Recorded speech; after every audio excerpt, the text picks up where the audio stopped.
Now our next guest is Daryl Jackson. Hello. Hello. Hello. Right, you're here today to tell us about the experience you went through a while back. Well, 4 years ago, a very close friend of mine told me that he had a very serious illness, which stopped me in my tracks. It was an ongoing struggle for those 4 years, but he knew his time was coming and that his health was deteriorating. One day, I think it was the second time I visited, I could see he had gone downhill. It was awful, and I thought, we have to get some advice through an interpreter on Skype. And after a few questions, an ambulance was sent straight away and he was taken into hospital. It was so quick, and I was a bit shaken, but went with him for support. When we arrived, there were people coming and going in all directions, the nurses and doctors and so on, and he deteriorated even more. He turned to me and said, "Can you interpret for me?" I thought, me? Inside I was thinking, I'm just here as a friend to support him. It was an emergency, and he'd been rushed in. Time was running out, so I thought, I have to. That's unusual, as you're deaf and your deaf friend is asking you to interpret for him. Knowing you are both deaf, that must have felt strange. Normally I would have said no, but of course I couldn't refuse. He kept saying, I want you. So I lip-read the information from the staff, clarified and then relayed it to him. I was there for 11 full days. On the first day, he wasn't too bad, but then he gradually got worse and worse, and the emotional toll got heavier and heavier. That build-up of emotions. There was an emergency the next morning. I had a text saying, please come now. I wondered what was going on, as I'd thought he'd been getting better. When I arrived, the nurses and doctors were really lovely, but now their faces had changed. They said, can you tell him? I said, you can tell him yourself. You look at him and I'll sign. You know what it's like, they don't know how to work with interpreters. I wasn't expecting what came next. They said, you've got 24 hours left to live. After that, he said, is there any escape? That hopefulness left me so frustrated. I wanted someone, Superman, to swoop in and save him, please. But at the same time, I was still translating what was going on. So I relayed his question, is there any way around this? And the staff said, no. He just collapsed before my eyes, and I had to stand there. I just froze. I froze. It was when he'd gone, afterwards, all that had happened, all that emotional baggage was held in here for a long time. Then I just collapsed. I never expected it. It was totally out of the blue, and I was gone. That must have been such a traumatic experience for you. And of course, interpreters, deaf, hearing, or relay interpreters, they should maybe know how to train themselves in how to protect themselves from that type of outpouring of emotion. That must be difficult. To become a qualified interpreter with training and everything is one thing, but real-life scenarios like that, no one is prepared for them. No one. It can happen to anybody. Thank you. And now we have another story. An interpreter called Mike who's been in regular contact with his deaf client Julie for the past 18 years, after a routine appointment where something happened that completely changed both of their lives forever.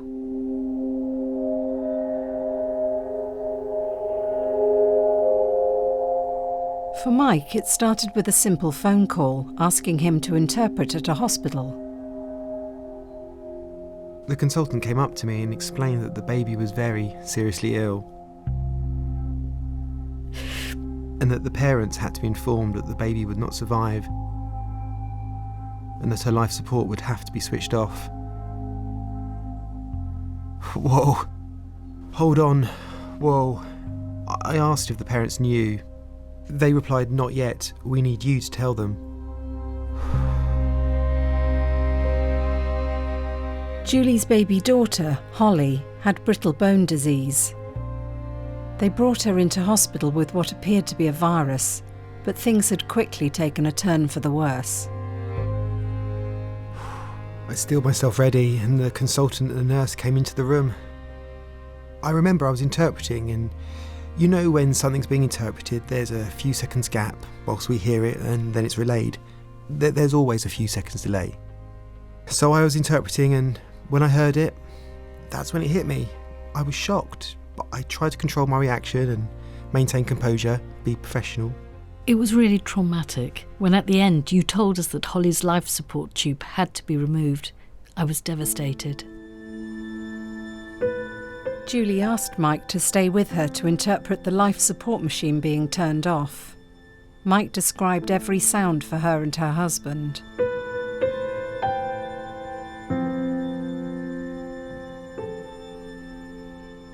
Two weeks after Holly passed away, her family held a funeral. She was put in a beautiful small white coffin. It was a beautiful Small. coffin. Yeah. She was carried with her favourite toys on top and photographs too. It was lovely. We entered the church and you were there. But after the church service came the cremation, and it was on the way there that Mike became overwhelmed with emotion. I was outside. I don't think you realised why I was outside. Sorry, it was because I was drenched in tears and my nose was running too. It was awful. Sorry, I was so upset for you. The emotional impact of that night remains with Mike, even now. I think that perhaps I should have had more support at the time, but I dismissed it and thought I'll be fine. I'll be fine, because I kept thinking how much worse it was for you and the terrible time you were going through. Your baby had just passed away. About 10 years later, I realised I wasn't just an interpreter. You were never just the interpreter. The emotions were still there, inside. I still get emotional now. There are things which trigger memories. When it's Holly's birthday, I always sit somewhere quiet and give myself maybe 10 or 15 minutes.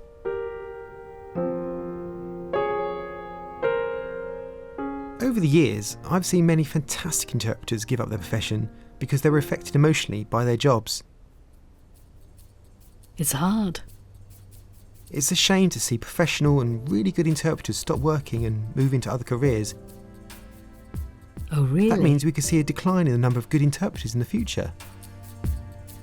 Mike is about to undertake a PhD at the University of Wolverhampton, researching how interpreters can be better supported and hopefully stop them leaving the profession early.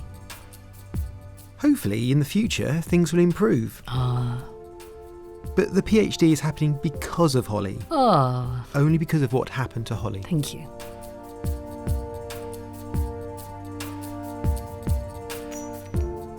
I'm so proud of Holly. We have great memories of her. We'll call it Thank you. Holly's PhD. Lovely.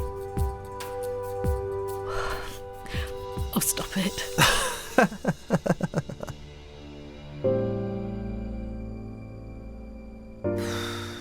Very emotional. Really appreciate you telling us your story, Mike and Julie. And now we have Ali Hetherington, who is herself an interpreter and is trying to improve supervision and safeguarding for interpreters in the UK.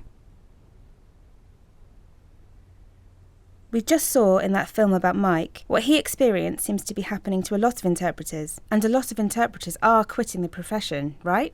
Many interpreters are freelancers who work from home. So they go off to work, then they come back home.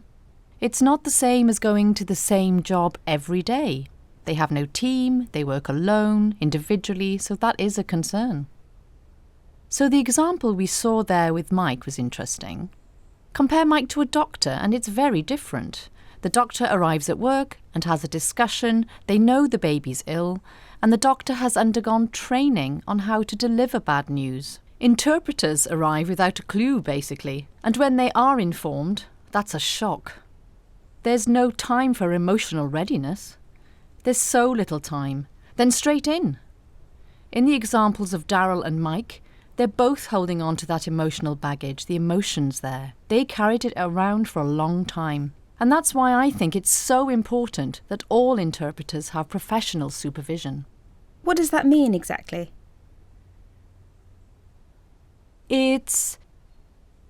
Supervision offers the opportunity for an interpreter to meet with the person and just talk about their work. So they could meet maybe once a month for an hour, just meet without any distractions. It's their time to discuss, talk about their work, look back over the past month and think over problems they have had and what emotional trauma they may have been carrying around. And it's a chance for them to get that all out and allow that emotion to dissipate, ready to start their next job. Are you the only one who set this up? Well, The only one in the UK? now our numbers are growing gradually. So this supervision then, Daryl, if it had been available when you were supporting your friend, would it have changed things for you? Oh, definitely, definitely. I mean, it's really simple. It's just talking. It's getting it all out. It's having that reassurance because, like Ali said, all that emotion builds up and interpreters take on many jobs, but they don't get rid of the emotion. It just stays there. You know, when deaf people book an interpreter, you might not realise they've been in hospital recently. Then a baby's died, then they're involved in a horrific divorce battle. They're taking on all this emotion and then turning up at another job.